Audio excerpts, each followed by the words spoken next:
क्यों जाते हो इधर उधर दुआ कराने, फला से दुआ कराऊं, फला से। तुम्हारी माँ है तुम्हारे पास, बैठ जाओ उसके कदमों में। वालिद है आपके पास, कराओ ना दुआ उससे। अच्छा, एक ये है कि मैं कहूं कि माँ दुआ कर दे, कहूं कि वालिद दुआ कर दे, अलग है। अरे खिदमत ऐसी करो कि बगैर कहे माँ दुआ दे दे। अल्लाह मेरे बेटे को उरूज दे, है मेरा अल्लाह मेरे बेटे को खुश रख। जब ये दिल से निकलेगी ना, आपको अंदाजा ही नहीं आपको क्या कुछ मिल जाता है। और सच्ची बात तो यह है कि आज तक जो मिला है ना, अभी भी आपके पास जो कुछ है और जो मेरे पास है, ये उन्हीं की दुआएं हैं। अरे मेरी औकात क्या है? अगर आज दुनिया जानती है, अगर आज हमारी कोई इज्जत है, जो हमारे पास दौलत है, ये उसी माँ की दुआ है जो अकेले में बैठकर अल्लाह से मांगती थी। यार एक बात बताओ, हमारे माँ बाप की दुआ में कौन सी दुआ थी जिसमें हम शामिल नहीं होंगे? कभी सोचा? कभी हो सकता है कि माँ ने हाथ उठाए हो और हमारे लिए ना मांगा हो? माँ अपने लिए नहीं मांगती होगी, हर बार हमारे माँ बाप ने हमारे लिए मांगा है। अब मैं आपसे पूछता हूं, बताओ हमारी दुआ में कितनी बार माँ बाप है? क्या ये हक नहीं उनका कि मेरी हर दुआ में मेरे माँ बाप हो? भूल गए। हाँ, लोग भूल गए अपने माँ बाप को, अपने लिए मांगते, अपने माँ बाप के लिए नहीं मांगते। हालांकि कुरान कह रहा है, कुरान सिखाता है, वकुल रब्बिरहम्हुमा कमा रब्बयानी सगीरा, मांगो मुझसे कैसे? ऐ अल्लाह माँ बाप को ऐसा रहम कर जैसा उन्होंने बचपन में रहम किया था। अल्लाह खुद सिखा रहा है कुरान में। मगर हमारे पास टाइम नहीं माँ बाप के लिए दुआ करने का। अरे अब अगर वो चले गए दुनिया से तो क्या चाहिए, और उनको कुछ पैसे तो नहीं भिजवा सकते ना। ये दुआएं हैं जो आप उन्हें भिजवाओगे, ये सदके हैं, ये नेकियां हैं, ये नमाजें हैं। इस तरह के कोई ना कोई एहतमाम करते रहा करें। जिनके माँ बाप चले गए उनको मशवरा बिलखुसूस दे रहा हूं, जिंदगी में भी माँ बाप, बल्कि हदीसों में ये मजमून मिलता है, जो बच्चा, जो औलाद अपनी दुआओं में माँ बाप को याद नहीं रखता, उसका रिस्क काट दिया जाता है। अगर लंबी उम्र चाहिए और रिस्क में बरकत चाहिए तो फरमाया दुआओं में वालिदैन के लिए दुआ करें। यार कैसी हस्तियां है, दुआ उनके लिए करूं, रिस्क मेरा बढ़ जाता है, उम्र मेरी लंबी हो जाती है, मगर फिर भी दुआ नहीं करते। तो बिलखुसूस जिनके माँ बाप चले गए, मैं उनको मशवरा दूंगा, उनको तोहफे भिजवाएं। देखे ना, कभी कभी माँ बाप मिलते होंगे तो आप उनको कोई खाना खिलाते होंगे, जिंदगी में उनको कोई सूट पीस तोहफे में देते होंगे, कोई इत्र देते होंगे, ईद के दिनों में अम्मी अब्बू को कोई तोहफा देते हैं ना। अब नहीं है वो, तो अब कब्र में भिजवाओ ना। है कभी 2 रकत पढ़ी, या अल्लाह ये माँ के इसाले सवाब के लिए, या अल्लाह ये मेरे वालिद के इसाले सवाब, आज अब्बू या अल्लाह मैंने 100 दुरूद पाक पढ़े मेरे वालिद को तोहफा, या अल्लाह सूरह यासीन पढ़ी मेरे अब्बू को तोहफा। मस्जिद के सामने डब्बा आया, जेब में पैसे निकाले, या अल्लाह अम्मी अब्बू के इसाले सवाब के लिए, ये जो पैसे आपने डाले उनका सवाब उनको कब्र में पहुंचेगा। और सोचो उनको कितनी खुशी होगी कि मेरी औलाद भूली नहीं है। हर थोड़े दिनों बाद फरिश्ता उन्हें खबर देगा, तुम्हारे बेटे ने इसाले सवाब किया है, तुम्हारी बेटी ने सदका किया है, तुम्हारी औलाद ने सूरह यासीन पढ़ी है। अरे याद तो रखो उन्हें।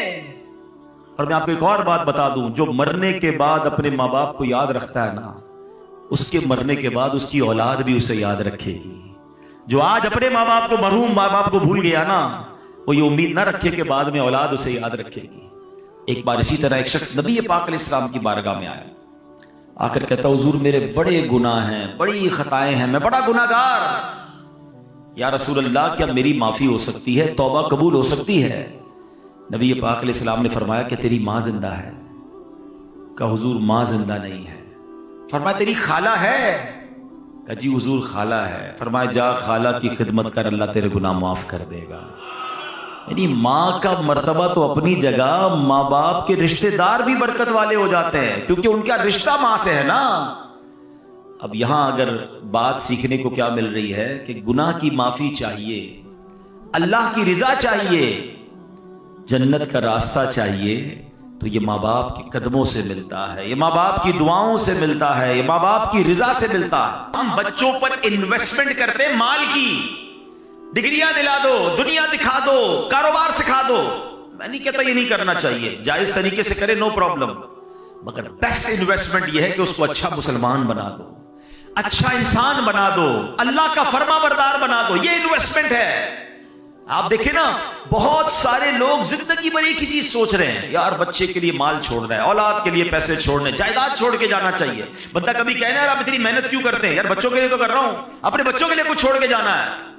अरे अल्लाह के बंदो, पहले ये चेक करो हलाल छोड़ के जाना है या हराम छोड़ के जाना है। अच्छा करोड़ों रुपए छोड़े, बच्चों को नेकी नहीं सिखाई, सखावत ना सिखाई, तवक्कुल ना सिखाया, माँ बाप का अदब ना सिखाया, अल्लाह रसूल की मोहब्बत ना सिखाई, आपके मरने के बाद वो करोड़ों रुपए शराब में, जुए में, हमने देखा अरबों-पति बाप का इंतकाल हुआ, इतने सारे पैसे छोड़कर वालिद गया मगर दीन ना सिखाया, वो पैसे जुए में, शराब में, बेकार बातों में लुटाए, बच्चा फिर बैंकरप्ट हुआ, घर भी बिक गया, मकरूज हो गया। और हमने ऐसे भी देखे कि माँ बाप ज्यादा पैसे छोड़ के नहीं गए मगर तरबियत अच्छी करके गए, अल्लाह को राजी करने का जहन देकर गए। बल्कि चले या जितने बैठे हैं ना उसी को देख लें, अब अपनी मिसाल ले लें, मैं अपनी मिसाल लेता हूं।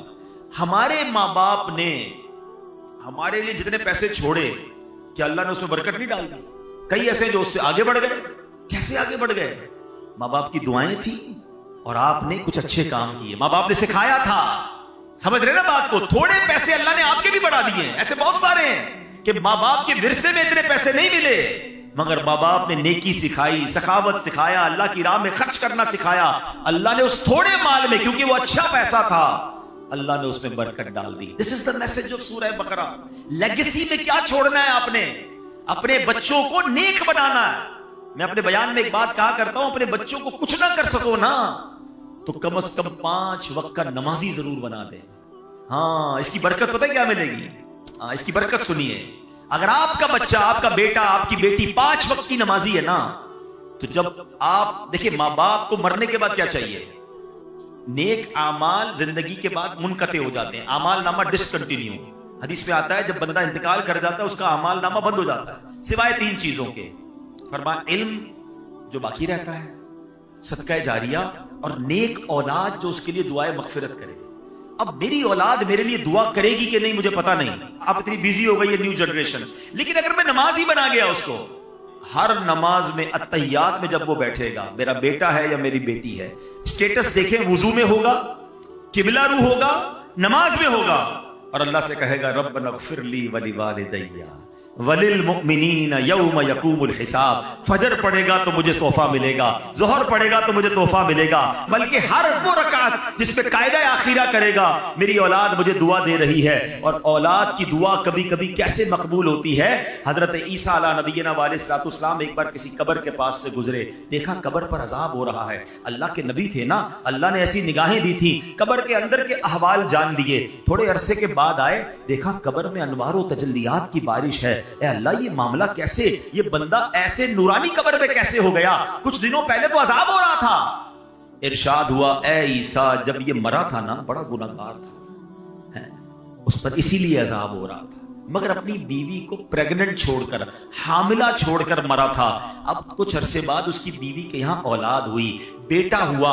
ऐ ईसा, वो बेटा 5 साल का हो गया। जब 5 साल का हुआ तो मदरसे में गया, कारी साहब ने कहा पढ़ो बिस्मिल्लाहिर्रहमानिर्रहीम। बच्चे ने पढ़ा बिस्मिल्लाहिर्रहमानिर्रहीम। ऐ ईसा, मुझे शर्म आई कि जिस बाप का बेटा जमीन के ऊपर रहमान और रहीम कह के मुझे पुकार रहा है, उसके वालिद को जमीन के अंदर में अजाब दूं। इसके बेटे के बिस्मिल्लाह पढ़ने की बरकत से मैंने बाप से अजाब को दूर कर दिया।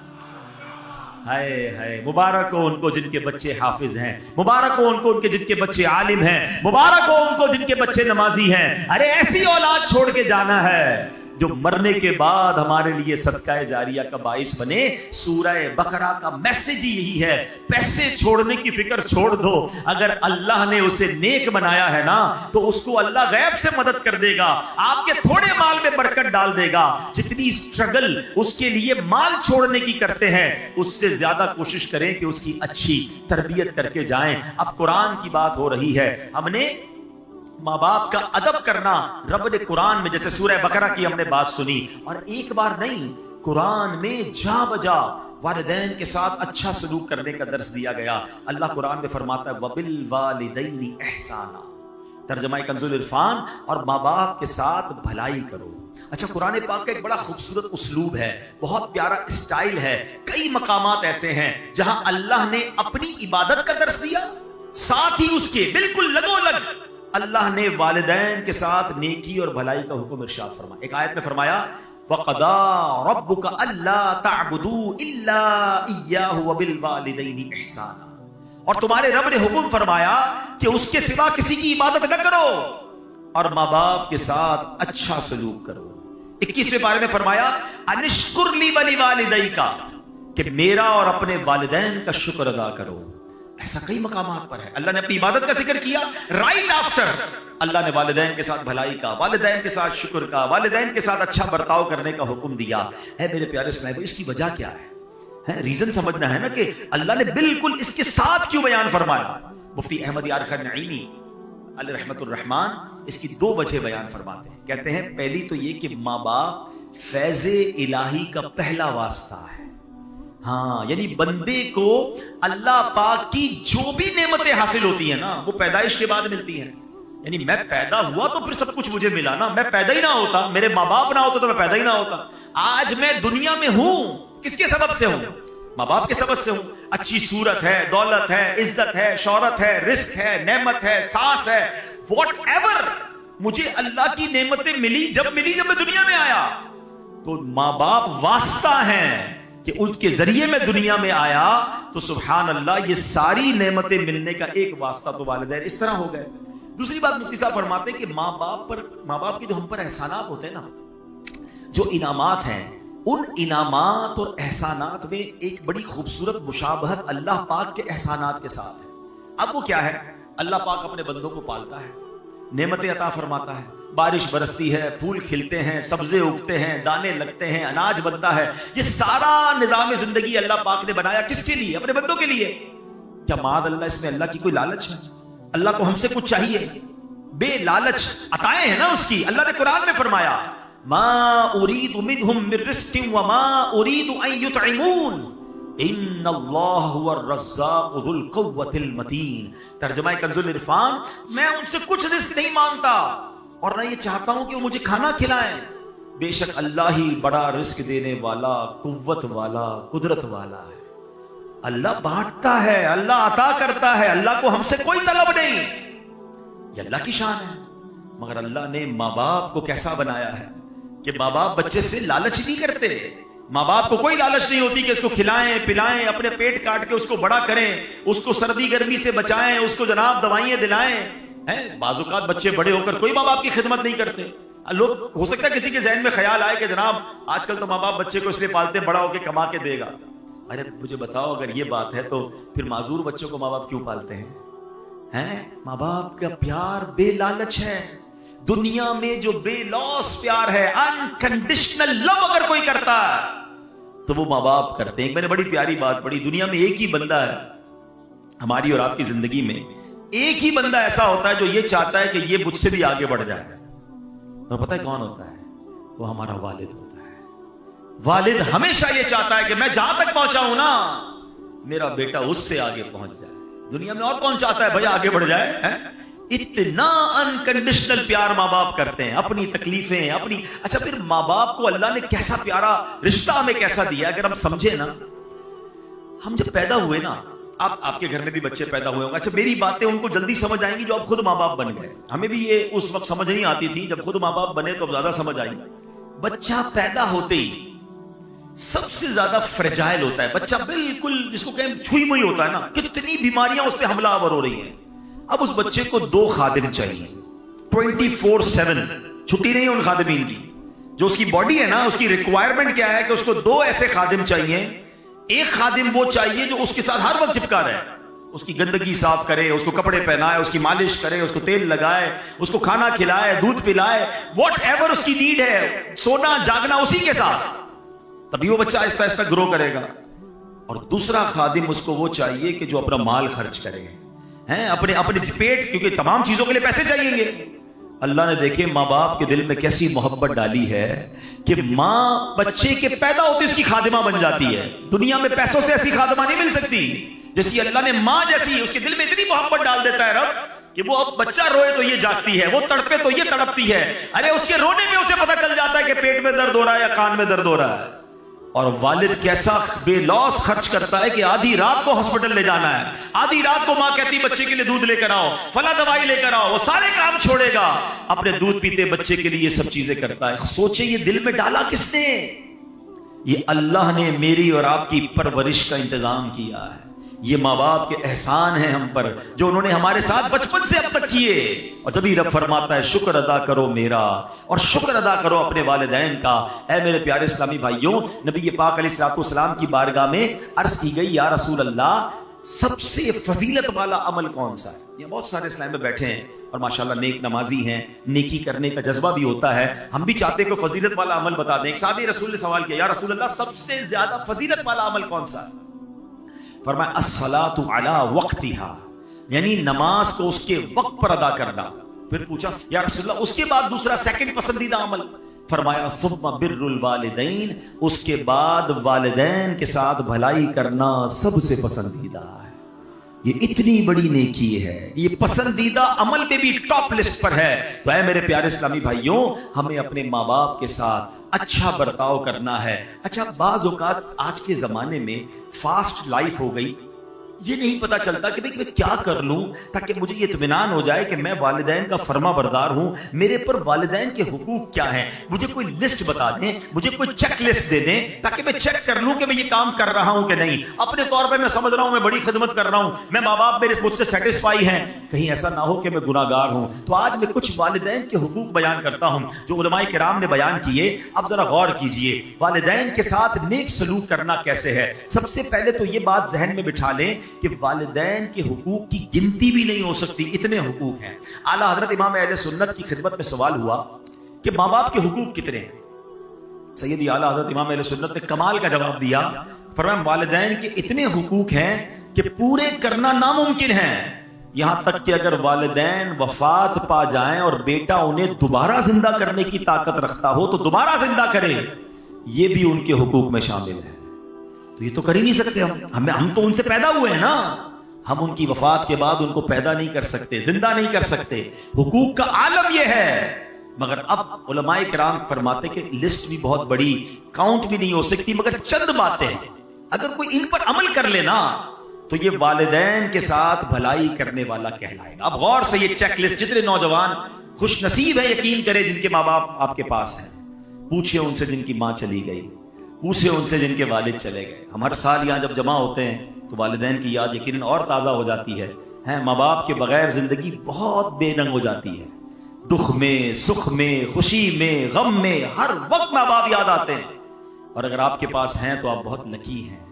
आओ मेरे बच्चों, आओ मेरे नौजवानों, सुन लो कि शरीयत क्या सिखा रही है कि माँ बाप के हुकूक क्या है। पहला हक, शरीयत के दायरे में रहते हुए वालिदैन की हर बात मानना, ये पहला हक है। यानी वालिदैन की हर बात माननी है, जो वो कह दे फौरन लब्बैक कहते हुए उनके हुक्म पर अमल कर गुजरना है। ऐसे बहुत सारे काम हैं कि जो आम हालात में जायज की हद तक हैं, वालिदैन का हुक्म हो जाए तो अब ये वाजिब हो जाएंगे।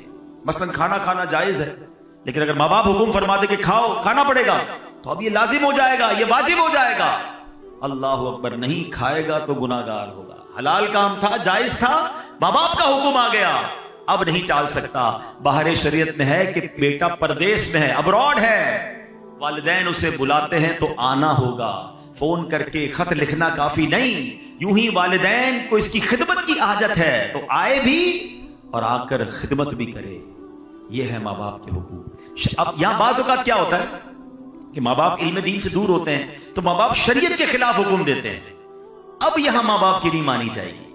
हर जायज काम में तो बात मानी जाएगी। मादअल्लाह माँ बाप कहते हैं नमाज ना पढ़ो, दाढ़ी मुड़वा दो, तो अब माँ बाप की नहीं मानी जाएगी। अल्लाह की इताअत में मखलूक की जो है बात नहीं मानी जाएगी कि मखलूक को राजी करने के चक्कर में रब को नाराज कर दें। अल्लाह कुरान में फरमाते हैं फला तुतिअहुमा, तो उनका कहना न मान। यानी माँ बाप जब अल्लाह रसूल की नाफरमानी का हुक्म दे उनकी पैरवी न कर। यहां एक और नसीहत है जो कुरान करीम में फरमाया वसाहिबहुमा फिद दुनिया मारूफा, और दुनिया में अच्छी तरह उनका साथ दे।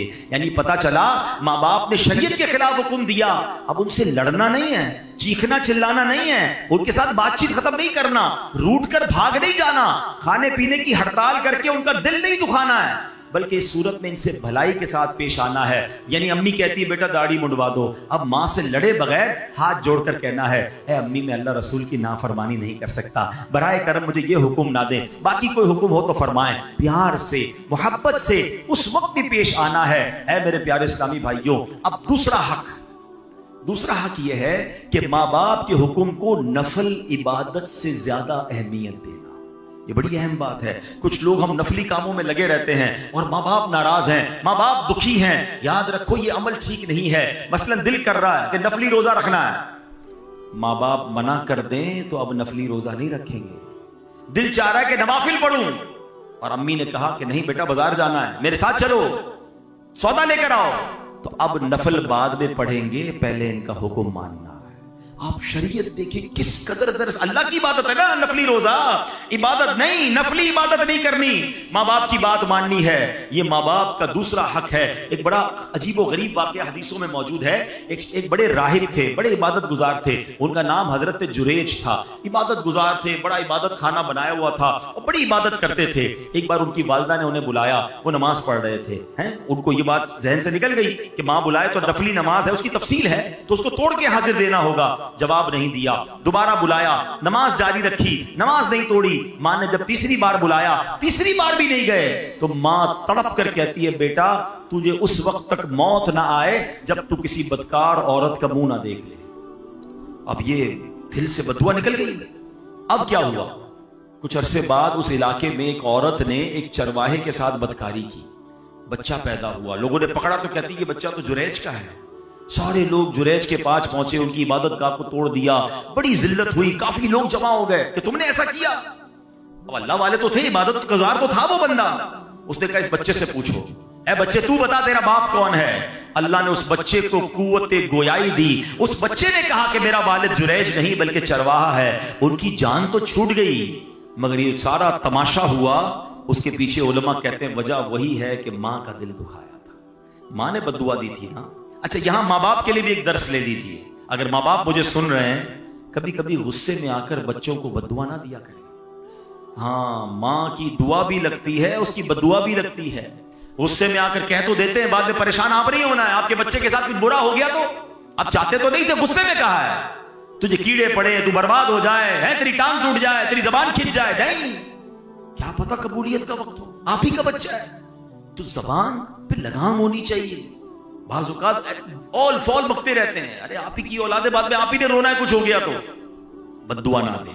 और बच्चों के लिए दर्स क्या है कि माँ बाप का कभी दिल ना दुखाएं, इनसे सिर्फ दुआएं लें। खुदा की कसम, उस बंदे को कामयाबी से कोई नहीं रोक सकता जिसके साथ माँ बाप की दुआएं हैं। वो तरक्की करेगा, और जिससे माँ बाप नाराज है ना, उसको बर्बाद होने से भी कोई नहीं रोक सकता। ये हमेशा याद रखें, अपने माँ बाप की दुआएं लेनी है। हाँ, अब ये नफल नमाज तोड़ने का जो मसला है, ये बड़ी लंबी चौड़ी तफसील है, ये आप दारुल इफ्ता से मजीद मालूमात कर लीजिएगा। अब मसला क्या है कि वालिदैन अगर किसी मुसीबत में है, मादअल्लाह सीढ़ी से गिर गए हैं, इमरजेंसी की कैफियत है, तो अब तो चाहे फर्ज नमाज पढ़ रहा हो, वहां से पता चला कि माँ गिर गई है, हॉस्पिटल ले जाना है या कोई इमरजेंसी है, तो फर्ज नमाज भी तोड़कर माँ की खिदमत करनी होगी। हाँ, ऐसी इमरजेंसी नहीं है तो अब मां की पुकार पर फर्ज नमाज नहीं तोड़ सकते। हाँ, नफल नमाज पढ़ रहे हैं और अम्मी अब्बू को मालूम भी नहीं कि न बेटा नफल पढ़ रहा है, ऐसी हालत में वो आवाज दें तो नफल नमाज तोड़कर उनकी खिदमत में हाजिर हो जाना है। और इसकी मजीद एक तफसील भी है, लेकिन बताना ये चाह रहा हूं कि सोचें माँ बाप का लेवल क्या है, हम पर जिम्मेदारी कितनी बड़ी है कि हम उनकी इताअत करें।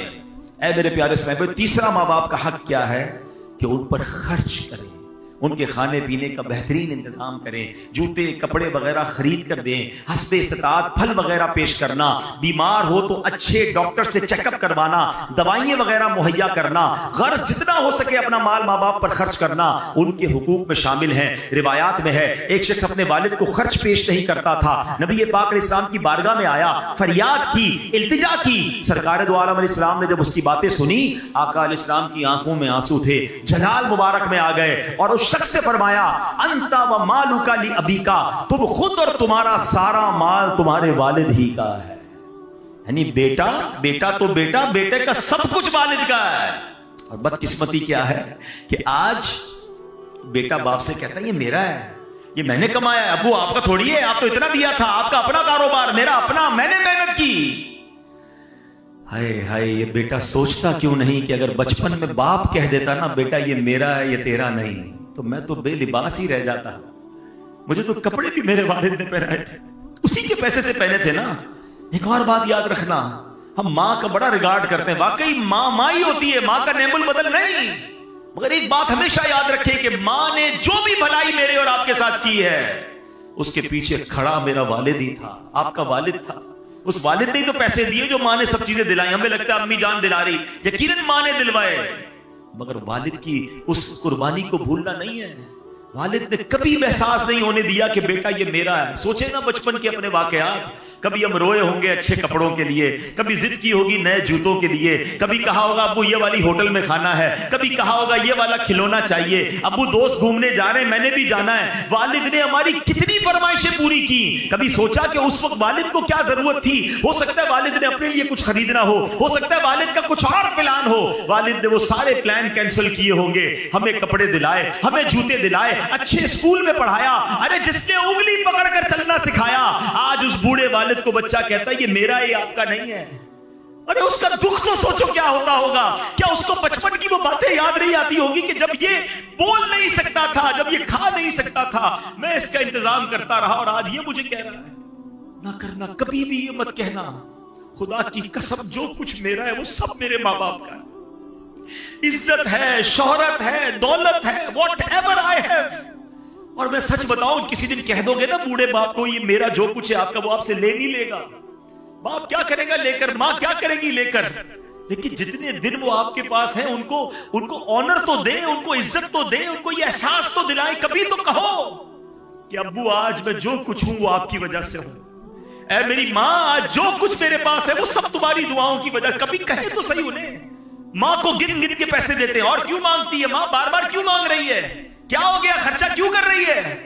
मां से हिसाब लोगे यार। आपको सही बताओ, खुदा की कसम उस औलाद के भाग जागते हैं जिसको मां बाप पर खर्च करने का मौका मिलता है। अरे तुम्हारे पैसों के नसीब जाग गए हैं कि तुम अपने मां बाप पर खर्च कर रहे हो। कई मां बाप तो ऐसे जिन्होंने मौका ही नहीं दिया यार, हमें खर्च करने का मौका ही नहीं दिया।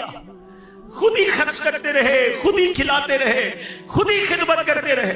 मैं अगर अपनी मां की बात करूं, मैं तो नहीं था उस वक्त, बगदाद में था, मगर बताते उस रात भी मां ने अपने हाथ से खाना बनाया था जिस रात मेरी वालिदा का विसाल हुआ। अरे उन्होंने मौका ही नहीं दिया हमें कुछ करने का, खिदमत करते करते चली गई। वालिद ने मौका नहीं दिया। अरे अगर आज मौका मिला है ना आपको खर्च करने का, कि आपके पैसे से दवाई आ रही है, आपके पैसे से हॉस्पिटल का बिल हो रहा है, आप अम्मी अब्बू को मदीने ले जा रहे हैं, आप अम्मी अब्बू को खाना खिला रहे हैं, लकी हो यार। बताओ इससे अच्छा खर्च कौन सा है मेरे पैसे का कि मेरे माँ बाप पर खर्च हो जाए।